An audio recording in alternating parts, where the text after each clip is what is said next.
নমস্কার। আজকে আমরা কথা বলবো বাংলা সিনেমার খুব পরিচিত দুটো নাম নিয়ে। হ্যাঁ, দেব আর জিৎ। এদের জনপ্রিয়তা, কাজ, কে এগিয়ে কে পিছিয়ে এই নিয়ে তো আলোচনা, তর্ক, ফ্যানদের মধ্যে রীতিমতো যুদ্ধ চলে আসছে কত বছর ধরে। ঠিক তাই। আর এই আলোচনাগুলো তো শুধু চায়ের আড্ডায় না, মিডিয়াতেও এই তুলনাটা ঘুরে ফিরে আসেই। একদম। আমাদের হাতে যে লেখাটা আছে, দেব বনাম জিৎ, বাংলা সিনেমার দুই তারকা, সেটা কিন্তু এই চর্চাটার গভীরে যাওয়ার চেষ্টা করেছে। দুজনের কেরিয়ার, তাদের স্ট্রেংথ, উইকনেস, ইন্ডাস্ট্রিতে তাদের জায়গাটা ঠিক কোথায়, এই সব কিছু নিয়ে। আর আমাদের আজকের উদ্দেশ্য সেটাই। এই লেখাটার ওপর ভর করে দেব বনাম জিৎ, এই যে একটা লড়াইয়ের মতো দেখানো হয়, এর বিভিন্ন দিকগুলো একটু খুলে দেখা। শুধু কে কটা হেট দিল বা কার ফ্যান বেশি এই হিসাবের বাইরে গিয়ে তাদের কাজের ধরনটা কেমন, কিভাবে তারা বদলালেন, ঠিক। আর বাংলা সিনেমার ব্যবসায় বা ধরুন আর্টের দিকেই বা তাদের আসল অবদানটা কি সেটা একটু বোঝার চেষ্টা করা। ঠিক। চলুন শুরু করি দেবকে দিয়ে। ওনাকে তো মূলত মাস হিরো বলা হয়, তাই না? হ্যাঁ, লেখাটাতেও শুরুটা সেভাবেই করা হয়েছে। দেবের একদম প্রথম দিকের ছবিগুলো যদি দেখি, আই লাভ ইউ, প্রেমের কাহিনী, হ্যাঁ। বা ধরুন চ্যালেঞ্জ, পাগলু, খোকা 420, এগুলো দেখলে পরিষ্কার বোঝা যায় দেবের মূল লক্ষ্যটাই ছিল বিরাট সংখ্যক দর্শককে এন্টারটেন করা। নাচ, গান, অ্যাকশন, বেশ বড় সেটে জমকালো ব্যাপার। একটা প্যাকেজ। একদম। একটা সহজ গল্প, এই প্যাকেজটা তাকে খুব তাড়াতাড়ি বিশাল জনপ্রিয়তা এনে দেয়। লেখাটা বলছে এই ফর্মুলাটা উনি আর ওনার পরিচালকরা দারুণভাবে কাজে লাগিয়েছিলেন তখন। তার মানে দেবকে ঘিরে একটা বেশ নির্ভরযোগ্য কমার্শিয়াল ফর্মুলা তৈরি হয়ে গিয়েছিল। কিন্তু একটা প্রশ্ন জাগছে মনে, শুধু এই ফর্মুলা দিয়ে কি এতগুলো বছর একেবারে টপে থাকা যায়? বিশেষ করে যখন দর্শকের টেস্টও তো বদলাচ্ছে। ঠিক। এই যে এত লম্বা সময় ধরে সাফল্য, এর পেছনে লেখাটা আর কি কারণ দেখাচ্ছে? খুব ভালো পয়েন্ট। আর এখানেই দেবীর ক্যারিয়ারের একটা খুব জরুরি মোড়, যেটা লেখাটাতেও হাইলাইট করা হয়েছে। উনি কিন্তু শুধু ওই মাস এন্টারটেইনার ইমেজে নিজেকে আটকে রাখেননি। আচ্ছা। একটা সময়ের পর থেকে বেশ সচেতনভাবেই কিন্তু অন্য ধরনের চরিত্রে, অন্য গল্পে কাজ করা শুরু করেন। যেমন ধরুন চাঁদের পাহাড়, হ্যাঁ। বা আমাজন অভিযান। এগুলো তো একেবারে অ্যাডভেঞ্চার ছবি, বাংলা সিনেমার চেনা ছকের বেশ বাইরে। আর বক্স অফিসও তো দারুণ চলেছিল। অবশ্যই। শুধু তাই নয়, এরপর ধরুন বুনো হাঁস বা ককপেট, কবিরের মতো থ্রিলার। আর রিসেন্টলি টনিক, কিশমিশ, প্রজাপতি, এগুলো তো একদম পারিবারিক গল্প, সম্পর্কের গল্প। এমনকি ব্যোমকেশ ও দুর্গ রহস্যতে ব্যোমকেশ বক্সির মতো একটা আইকনিক চরিত্র করা, এটাও তো বিরাট ঝুঁকি ছিল। তা তো বটেই। লেখাদার পর্যবেক্ষণ হল এই যে ঝুঁকি নেবার ইচ্ছেটা, নিজেকে ভাঙার এই চেষ্টা, এটাই দেবকে এতদিন ধরে প্রাসঙ্গিক রেখেছে। উনি ওনার মূল মাস ফ্যানবেসকে ধরে রেখেই নতুন ধরনের কাজের মাধ্যমে নতুন দর্শক তৈরি করতে চেয়েছেন। তার মানে এটা একটা স্ট্র্যাটেজি ছিল বলা যায়, নিজের চেনা গণ্ডির বাইরে বেরিয়ে আসা। লেখাটা তো সেদিকেই ইঙ্গিত করছে। এটা শুধু ভ্যারাইটির জন্য ভ্যারাইটি নয়, বরং সময়ের সাথে নিজেকে বদলানোর একটা চেষ্টা। আর এর ফলেই উনি যেমন কমার্শিয়াল সাকসেস ধরে রেখেছেন, তেমনি অভিনেতা হিসেবেও একটা অন্য পরিচিতি তৈরি হচ্ছে। আর শুধু অভিনেতা হিসেবে নয়, কিন্তু প্রযোজক দেবের ভূমিকাটাও লেখাটা বলছে খুব গুরুত্বপূর্ণ। ঠিক। দেব এন্টারটেনমেন্ট ভেঞ্চার্স থেকে তো বেশ কিছু অন্যরকম ছবি আমরা পেয়েছি। এই দিকটা নিয়ে কি বলছে লেখাটা? লেখাটা বলছে প্রযোজক হিসেবে দেব শুধু ব্যবসার দিকটা ভাবেননি। উনি চেয়েছেন ইন্ডাস্ট্রিতে নতুন পরিচালক আসুন, নতুন টেকনিশিয়ান সুযোগ পান, আর অবশ্যই নতুন ধরনের গল্প আসুক। আচ্ছা। ককপিট, কবির, হইচই আনলিমিটেড, টনিক, কিশমিশ, প্রজাপতি, প্রধান, এই ছবিগুলোর দিকে তাকালে একটা ভ্যারাইটি বোঝা যায়। কিছু হয়তো পুরোপুরি কমার্শিয়াল, কিছু আবার বিষয়ভিত্তিক। লেখাটার মতে অভিনেতা দেবের পাশাপাশি প্রযোজক দেবও কিন্তু ইন্ডাস্ট্রির ইকোসিস্টেমটাকে ভালো করার ক্ষেত্রে একটা বেশ বড় ভূমিকা নিচ্ছেন। এটা তার স্টারডামের সাথে একটা বাড়তি মাত্রা যোগ করেছে। বেশ ইন্টারেস্টিং। দেবের এই জর্নিটার পাশে যদি আমরা জিতের রাস্তাটা দেখি, ছবিটা কেমন দাঁড়ায়? উৎস তো ওনাকে স্টাইল আইকন বলছে। এই তকমাটা কেন, কি কারণ দেখাচ্ছে লেখাটা? দেখুন, জিৎ যখন ইন্ডাস্ট্রিতে এলেন সাথী দিয়ে, তখন থেকে ওনার মধ্যে একটা আলাদা ব্যাপার ছিল। লেখাটা বলছে সেটা হলো ওনার স্ক্রিন প্রেজেন্স। হাঁটা চলা, কথা বলার ধরন আর বিশেষ করে অ্যাটিচিউডটা, হ্যাঁ, একটা স্মার্টনেস ছিল। ইমেজ, হুম সেটা ওনার ফ্যানরা দারুণ পছন্দ করে। লেখাটা বলছে ওনার সংলাপ বলার একটা নিজস্ব স্টাইল আছে, যেটা অনেকে নকলও করে।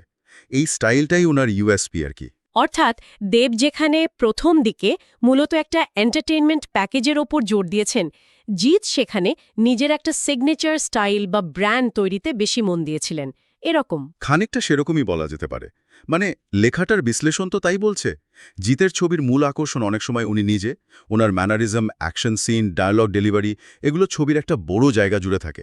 বস বা বস টু এর মতো ছবিগুলোতে। হ্যাঁ, ওই ছবিগুলোতে ওনার চরিত্র বা পাওয়ার দেখানোর যে ভঙ্গি, সেটা দর্শক খুব ভালোভাবে নিয়েছে। লেখাটা বলছে এই অ্যাংরি ইয়াং ম্যান বা ধরুন স্টাইলিশ ডন গোছের ইমেজটা উনি খুব সাকসেসফুলি ক্যারি করেছেন। কিন্তু সময় তো এগিয়েছে। জিতও কি নিজেকে বদলানোর চেষ্টা করেননি? মানে দেবের মতো ওনার ক্যারিয়ারেও কি আমরা কিছু ভ্যারাইটি খুঁজে পাই? চেঙ্গিজের মতো প্যান ইন্ডিয়া রিলিজ তো একটা বেশ বড় স্টেপ ছিল। অবশ্যই লেখাটা এই দিকটাও বাদ দেয়নি। জিতও কিন্তু একদম এক ধরনের ছবিতে আটকে থাকেননি। যেমন ধরুন অনেক আগে কৃষ্ণকান্তের উইলের মতো সাহিত্য নিয়েও কাজ করেছেন, আবার রয়্যাল বেঙ্গল টাইগারের মতো থ্রিলারও করেছেন। হ্যাঁ। হ্যাঁ, তবে রিসেন্টলি অসুরের মতো ছবিতে ওনার চরিত্রটা কিন্তু বেশ অন্যরকম ছিল, ওনার চেনা ছকের বাইরে। ঠিক। শিল্পীর সাইকোলজি নিয়ে তৈরি ছবি, ওনার অভিনয় প্রশংসাও পেয়েছিল। আর চেঙ্গিস যেটা আপনি বললেন, সেটার মাধ্যমে তো উনি শুধু বাংলা নয়, মানে একেবারে ন্যাশনাল লেভেলে পৌঁছানোর একটা চেষ্টা করলেন। এই যে প্যান ইন্ডিয়া রিলিজ, মানে একই সাথে বাংলা আর হিন্দিতে মুক্তি, এটা ওনার ক্যারিয়ারে একটা নতুন দিক তো বটেই। তার মানে দেবের মতো জিতও বৈচিত্র্য এনেছেন, কিন্তু হয়তো সেটার সংখ্যা বা ধরনটা একটু আলাদা। লেখাটা কি এই নিয়ে কিছু তুলনা টানছে? সরাসরি তুলনা সেভাবে না করলেও লেখাটা একটু ইঙ্গিত দিচ্ছে যে দেবের এক্সপেরিমেন্টের সংখ্যা বা রেঞ্জটা হয়তো তুলনামূলকভাবে কিছুটা বেশি। মানে চাঁদের পাহাড় থেকে ব্যোমকেশ, এই ধরনের ঝুঁকিগুলো দেব হয়তো একটু বেশি নিয়েছেন বা সেই সুযোগটা পেয়েছেন। আচ্ছা। অন্যদিকে জিৎ ওনার মূল কমার্শিয়াল জনের প্রতি অনেক বেশি কমিটেড থেকেছেন, তবে তার মধ্যে অসুর বা চেঙ্গিজের মতো কিছু গুরুত্বপূর্ণ কাজ করেছেন। লেখাটা বলছে দুজনের রাস্তাটা হয়তো একটু আলাদা, কিন্তু দুজনেই নিজের মতো করে সময়ের সাথে এগিয়েছেন। আর প্রযোজক জিৎ? ওনার প্রোডাকশন হাউস থেকেও তো ছবি এসেছে। হ্যাঁ, জিতের প্রযোজনা সংস্থা জিৎ ফিল্মওয়ার্কস বা গ্রাসরুট এন্টারপ্রাইজ, যেটা অন্যদের সাথে মিলে তৈরি, থেকেও বেশ কিছু ইম্পর্ট্যান্ট ছবি এসেছে। বস, বস টু, অভিমান, সুলতান দ্য সেভিয়ার, অসুর, চেঙ্গিজ, এগুলো তো তারই প্রোডাকশন। লেখাটা বলছে প্রযোজক হিসেবে জিৎ মূলত নিজের স্টারডামকে ব্যবহার করে বড় বাজেটের কমার্শিয়াল ছবি তৈরিতেই বেশি ইন্টারেস্টেড থেকেছেন, যেটা ইন্ডাস্ট্রির ব্যবসার চাকাটা সচল রাখতে হেল্প করেছে। তবে হ্যাঁ, অসুরের মতো বিষয়ভিত্তিক ছবি প্রডিউস করে উনি যে অন্য ধরনের কন্টেন্টেও আগ্রহী, সেই ইঙ্গিতটাও দিয়েছেন। তাহলে দেখা যাচ্ছে অভিনেতা এবং প্রযোজক দুটো ভূমিকাতেই দুজনেরই নিজস্ব একটা রাস্তা আছে, অবদান আছে। এবার যদি আমরা সেই শুরুতে যে প্রশ্নটা ছিল সেই তুলনা জায়গায় ফিরে আসি, লেখাটার বিশ্লেষণ থেকে আমরা কি বুঝলাম? বক্স অফিসের দিক থেকে কে এগিয়ে? এখানেই ব্যাপারটা খুব ইন্টারেস্টিং, আবার বেশ জটিলও। লেখাটা খুব পরিষ্কার করেই বলছে শুধু বক্স অফিস কালেকশন বা কটা হিট দিল, এই দিয়ে এই দুজনকে মাপা খুব কঠিন। তাই? হ্যাঁ, কারণ দুজনেই লম্বা সময় ধরে লাগাতার কমার্শিয়াল সাকসেস দিয়েছেন। হয়তো কোনো বছর দেবের ছবি বেশি ব্যবসা করেছে, কোনো বছর জিতের। দুজনেরই বিরাট ডেডিকেটেড ফ্যান বেস আছে, যারা হলে গিয়ে এদের ছবি দেখে। তাই লেখাটার মতে বক্স অফিসের রেসে ফাইনাল উইনারকে, এই প্রশ্নের উত্তর দেওয়া প্রায় অসম্ভব। আর হয়তো দরকারও নেই, পাল্লাটা মোটামুটি সমান সমান। কিন্তু অভিনয়ের বৈচিত্র্যের দিক থেকে লেখাটা দেবকে কিছুটা এগিয়ে রাখছে বলে মনে হলো যেন আপনার কথায়। হ্যাঁ, লেখাটার পর্যবেক্ষণ অনেকটা সেরকমই। সেখানে বলা হচ্ছে দেব যে ধরনের ডিফারেন্ট চরিত্র বা জনরে কাজ করার সাহস দেখিয়েছেন, মানে অ্যাডভেঞ্চার, লিটারেচার বেস চরিত্র, বায়োপিক, গোলন্দাজ, ডিটেকটিভ চরিত্র, একদম সম্পর্কের গল্প, সেই তুলনায় জিতের এক্সপেরিমেন্টের লিস্টটা হয়তো অতটা লম্বা বা ভ্যারাইড নয়। আচ্ছা। তবে লেখাটা এটাও বলছে যে জিৎ তার নিজের জোনে যে দারুণ স্টাইল আর কন্ট্রোল দেখিয়েছেন, সেটাও অভিনেতা হিসেবে ওনার একটা বিরাট শক্তি। অসুর বা চেঙ্গিজের মতো কাজগুলোও তো প্রমাণ করে যে সুযোগ পেলে উনিও ছক ভাঙতে পারেন। তার মানে একদিকে দেবের এক্সপেরিমেন্ট করার সাহস, অন্যদিকে জিতের নিজস্ব স্টাইল আর কমার্শিয়াল ছবির জগতে তার আবেদন, দুটোই গুরুত্বপূর্ণ। তাহলে এই কে সেরা ডিবেটটা কি সত্যি মিনিংলেস? লেখাটা কিন্তু আমাদের সেই দিকেই নিয়ে যাচ্ছে। বিশ্লেষণটা বলছে দেব আর জিৎ দুজনই বাংলা সিনেমার দুটো খুব জরুরি পিলার। তারা হয়তো একদম দুটো আলাদা রাস্তা ধরে এগিয়েছেন। তাদের কাজের ধরন আলাদা, তাদের দর্শকও হয়তো কিছুটা আলাদা। কেউ হয়তো দেবের ফ্যামিলি ড্রামা বা অ্যাডভেঞ্চার পছন্দ করেন, কেউ আবার জিতের স্টাইলিশ অ্যাকশন।